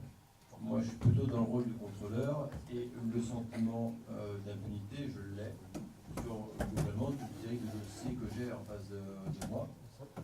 Des gens, je sais, qui continuent, qui vont pour s'enrichir. En l'occurrence, c'est pas des raisons sociales. Je pense qu'on a un vrai problème sur le dosage de nos peines. On a une espèce d'effet entre tout et rien. Et notamment sur toutes les premières peines, on ne sait pas du tout doser en fonction de la personne. Ça veut dire qu'on va mettre des peines pour certaines personnes, de par leur caractère, leur résistance, leur ego, sont insignifiantes. Parce qu'il y en a certains, on leur met même plusieurs mois, c'est rien.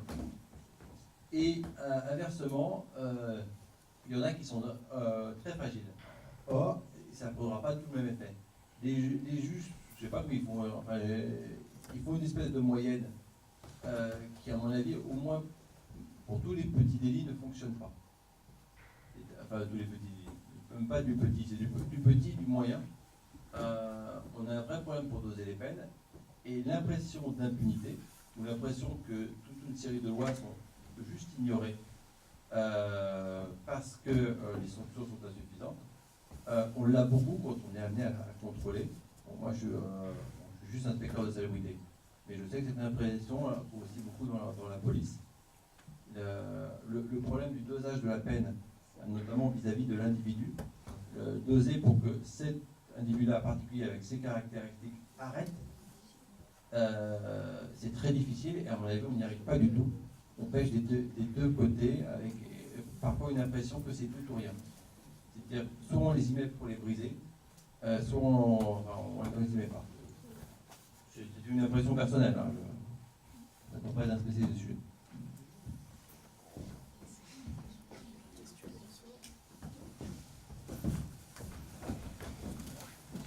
On prend ça comme un témoignage, hein, plus que comme un propos que vous nous énoncez, qu'on prend au premier degré, sans forcément vouloir en débattre. Hein. Vous avez, enfin, voilà, c'est un sentiment qui peut être tout à fait légitime que vous ressentez. Et certains diraient qu'il faudrait investir massivement dans l'éducation, investir massivement dans l'accompagnement de toutes sortes de façons. Or, on va vers l'inverse, quoi. Alors, oui, tout à fait, je suis tout à fait d'accord avec vous. Je pense qu'il y a un problème de dosage de peine en fonction des crimes ou des délits commis chez les personnes coupables. Mais, enfin, je suis d'accord aussi avec notre gardien de prison. Hein. Enfin, je suis désolé. Quand j'entends des histoires de viol, de meurtre, de pédophilie, c'est pas des personnes qu'on peut relâcher comme ça de nature. Alors oui, il y a, je pense, une part d'aide. Mais par exemple, je vais prendre un cas personnel, mon grand-père est en prison pour meurtre. Moi, je suis pour qu'il fasse ses 15 ans. Et encore, cet homme-là, mon grand-père, s'est permis de dire à la juge, il s'est levé, il a regardé la juge, droit dans les yeux, il a fait écouter. J'ai tué quelqu'un, mais ce que moi je suis un chasseur. Quand je tire, c'est pour tuer. Il s'est rassis, il n'a plus parlé de la science. Donc, ce genre de cas-là, il y a des fois, on ne peut pas aider les gens. On essaye, on aimerait vraiment, mais des fois on ne peut pas, parce que ça nous dépasse, tout simplement.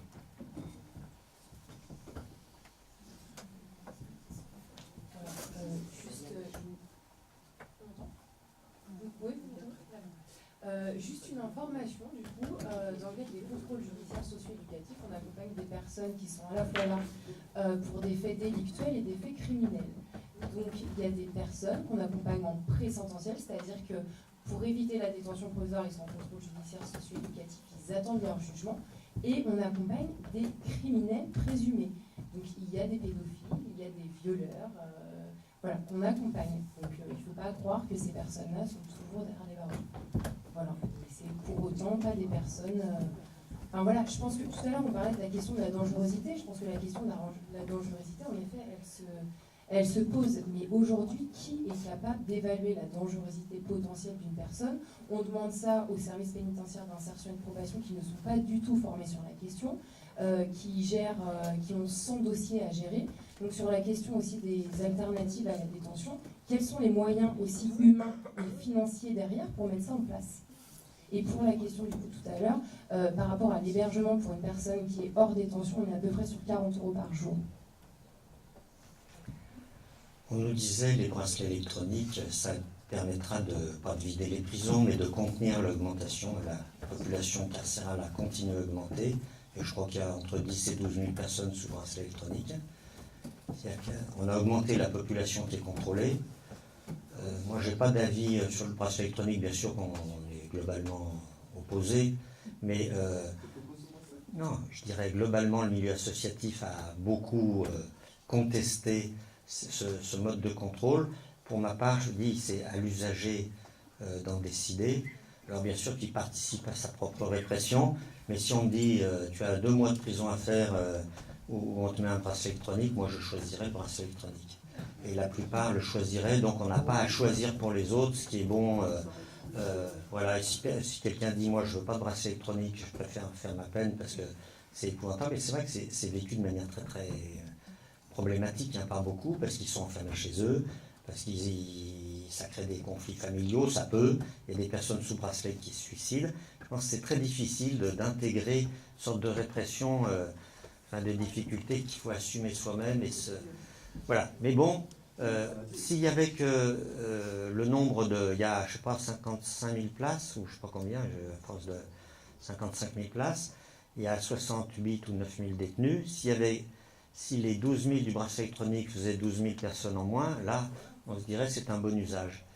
Mais c'est vrai que beaucoup de personnes, je l'ai vu au contrôle, avaient commis un délit il y a 3 ans, un délit de permis de conduire, avaient eu un problème, et puis 2 ans après, ou 3 ans, ils ont trouvé un travail, des jeunes, ils ont eu un enfant, puis on leur dit, ben voilà, tes 6 mois, tu vas venir les faire. Et on leur demande rien du tout, et ils disent, mais attendez, là, vous voyez, j'ai un travail, et le juge ne veut rien savoir. Ben ça, c'est un vrai problème. Et ça encombre, c'est des gens qui encombrent les prisons, on les voit, parce que ces journées, mais vous les voyez à longueur de temps, on sait très bien qui pose un problème pour la collectivité et qui n'en pose pas. Il y a énormément de détenus qui ne sont pas violents, qui ne le sont jamais, et qui sont là. Bon, je vais m'arrêter de parler parce que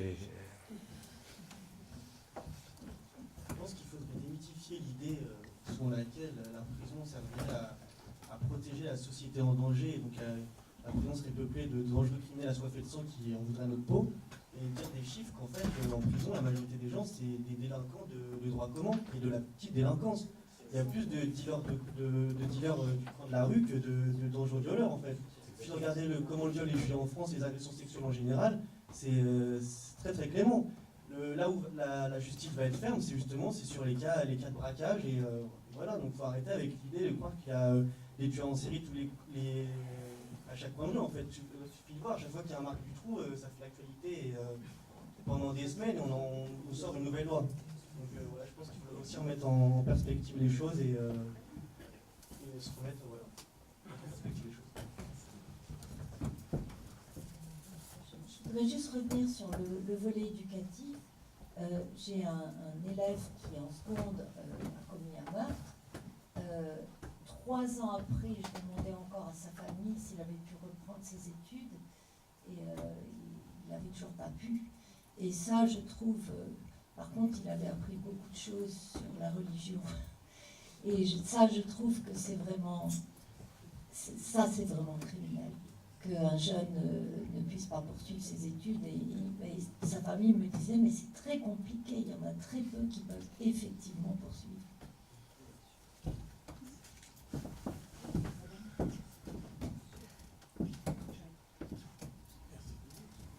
Oui, je voudrais apporter un témoignage justement à propos de l'éducation. J'interviens à Fresnes pour faire de la réinsertion. Et pour vous donner un exemple, j'ai eu un jeune, l'an dernier, je crois, il y a 2 ans, qui, lors d'une présentation, j'expliquais ce qu'était une auto-entreprise, comment ça fonctionnait, etc. Et à un moment, j'ai utilisé le mot de pourcentage. Et il a levé la main, c'était un garçon qui avait 25 à 30 ans, il m'a dit « André, c'est quoi un pourcentage ?» Vous imaginez que dans la formation qu'on reçoit dans les écoles, si on ne connaît pas ce genre de choses, comment voulez-vous après trouver du travail raisonnablement? Et on en a parlé justement avec des personnes de la maison de Fresnes, et le problème qu'ils ont, c'est l'argent pour pouvoir financer des professeurs qui viennent faire de la formation. Il y a de la formation à Fresnes. Je peux parler du jardinage, je peux parler de la coiffure, je peux parler du nettoyage, des choses comme ça. Et il leur faudrait qu'il y ait des cours de formation générale pour apprendre l'arithmétique, le calcul, l'algèbre, etc., la géométrie. Et ça, il y en a pas. Ou alors, très difficilement, en raison du manque d'argent. Voilà.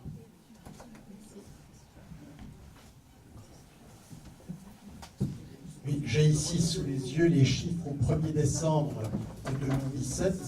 Il y avait 69 714 détenus, 1547 matelas par terre, il y a des personnes qui n'ont pas même de lit. Donc parmi eux, 20 400 prévenus. Les bracelets, c'est 10 500. Bon, il y a 170 000 personnes qui sont suivies par l'administration judiciaire en dehors de la prison. Et 70 000 en prison, donc il y a un gros travail dehors avec un personnel très insuffisant en nombre, je ne dis pas en qualité, qui était souvent grande, mais les chiffres, c'est quand même que sur 70 000 détenus, il y a 20 000 présumés innocents. On va devoir malheureusement, malgré la richesse des débats, dont je vous remercie en tous les cas, peut-être Bernard.